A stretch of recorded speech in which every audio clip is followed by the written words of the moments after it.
Hello, I hope you're doing well today. I'm out here in the yard with my squirrel Roger, and Roger is a white squirrel from the Appalachian Mountains of North Carolina. There really are white squirrels. I've seen them. It's quite a remarkable thing. Roger and I are on patrol actually out here in the yard.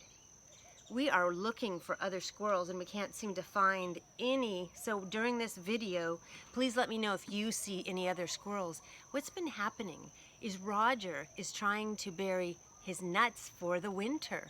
And other squirrels keep coming right behind him and digging up the nuts and taking them for themselves. So what happens is that a squirrel like Roger loses about 25% of the nuts that he buries every year.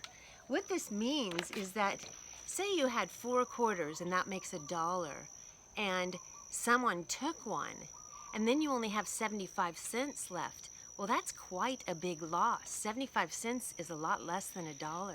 So that's about how many of the nuts that Roger buries are being stolen. But squirrels like Roger are smart. You know what he's been doing?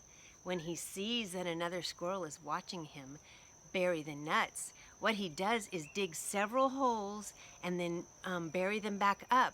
And that squirrel thinks that those holes are full of nuts, but really, Roger's been hiding them in his mouth. And so while that squirrel is digging up all his holes, he goes way in the distance and then he plants his stash of nuts. So it's working really well for Roger. So what is the big deal? Why so much problems? Oh, stop. Just calm down. I see why. They really like nuts. Why are we doing so much to preserve these nuts? Well, if you think about it, food is scarce in the winter. Okay, I'm gonna put you down here. Just calm down, Roger. Food is scarce in the winter for someone like a squirrel. And so if he doesn't get a lot planted during the warm months of the year, he could actually starve. So these nuts represent his life. That's what he relies on when hard times like winter come. Let me ask you a question. What do you rely on when hard times like winter come? Do you have a stash of treasure that you guard with your life? Maybe you write signs that say, "Hands off my stuff. Mine, mine, mine, mine, mine." And maybe you actually start to act a little squirrely because you are always so paranoid that someone is going to come near your treasure.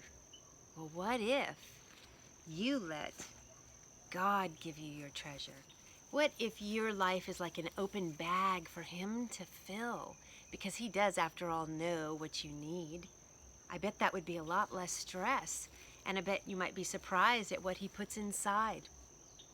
You know, when we die at the end of our life, we are not going to take anything with us. So we might as well share our earthly treasure and focus on storing up treasures for heaven. How do you do that? Well, you look at the life of Jesus. Jesus came and shared the love of God, and He did good things for people everywhere He went. Those are things that please God. And when you get to heaven one day, He actually rewards you for those kind of things.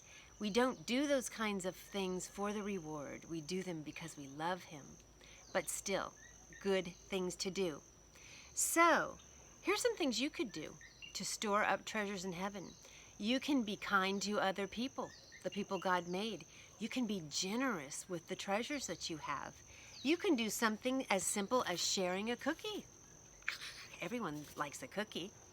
How about sharing your time and your friendship? And the best thing you can do is share the good news of the forgiveness of sins and the way to heaven through Jesus Christ, because that is the greatest treasure you could ever have. You know, there's only 2 things that last forever. One of them is the Word of God. The Word of God lasts forever. The truths in this book are true from the beginning and to the end, and they are trustworthy and reliable. And so this is one thing that lasts forever. The second thing that lasts forever are the souls of men.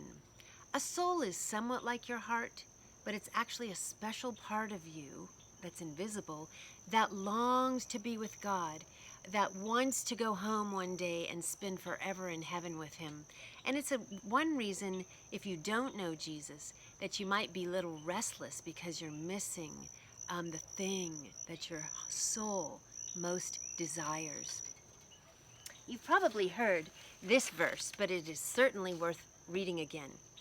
But store up for yourself treasures in heaven, where moths and vermin, which are mice, do not destroy, and where thieves do not break in and steal.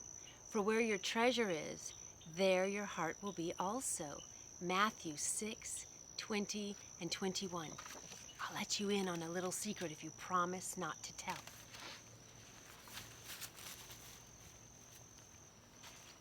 Back here behind all these flowers, I have hidden my greatest treasure. Let me just dig it up real quick. All right. Oh, it'll take just a minute. Okay. All right. Okay. Oh, there. All right. Now even Roger, I don't think knows about my greatest treasure. But I will show you, my friend, today. You ready? Here it is, my greatest treasure. My heart is my greatest treasure. Where your heart is, there your treasure will be also. The reason my heart is my greatest treasure is because I have Jesus living in my heart. And that is great riches to my life. It makes me happy. It gives me help. It gives me hope to give to other people. So my greatest treasure is my heart, where Jesus lives.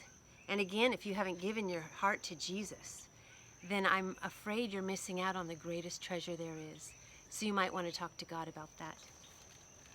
You know, as we seek to know Jesus and live for God, we are going to make some mistakes along the way. But here's very good news.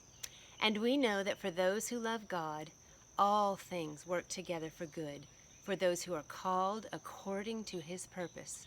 Romans 8:28. I have something really awesome to share with you. This is what God does. Every year during winter, millions of squirrels cannot remember where they hid every single nut. And so those nuts remain in the ground. This is an acorn. It grows into a huge oak tree and makes, about 1,000 trees from one squirrel burying an acorn. So we have forests all over the world because these squirrels fail to remember where they hid or buried the nut. And this is how God plants trees, largely. So if God can use a little tiny squirrel to create such lush, oxygen creating plants and trees all over the world, can you even imagine what kind of treasure he could make out of your life if you gave him your heart? So think about this. Know that you're dearly loved by God. And it's so good to see you today. I will see you next week. Blessings.